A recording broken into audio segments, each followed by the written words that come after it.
Now, when a lightning strike sets off a fire in the hills, there won't be any firefighters coming to the rescue. The mountain fires that we see every year here in Los Angeles would penetrate into the urban setting, and you have the potential for a major fire event. In the city center, the US Bank Tower burns from the inside out.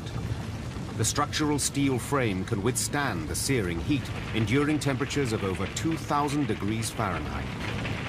But the interior spaces burn quickly, turning LA's tallest building into a charred skeleton.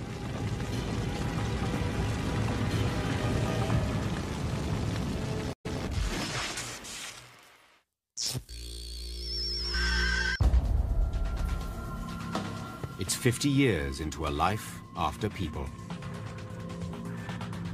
Now 200 years overdue, the big one hits Los Angeles.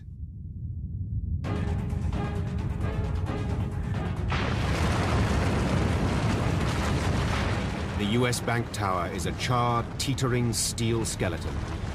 The upper 21 floors have earthquake-damping struts installed between floors, but after wildfire damage and years without maintenance, they can't fend off the inevitable.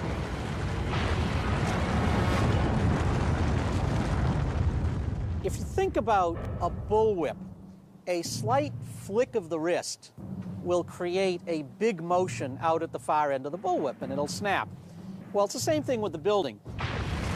Part of the top of the building could just topple away because it's moving. It's the tip of the bullwhip.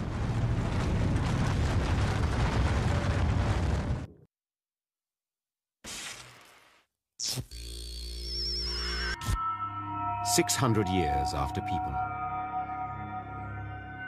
The era of great collapses in our capital cities is almost over. The previous centuries have witnessed the destruction of houses of brick, wood, and rigid towers of steel. The last recognizable edifice still standing in Los Angeles is the heavily corroded US Bank Tower.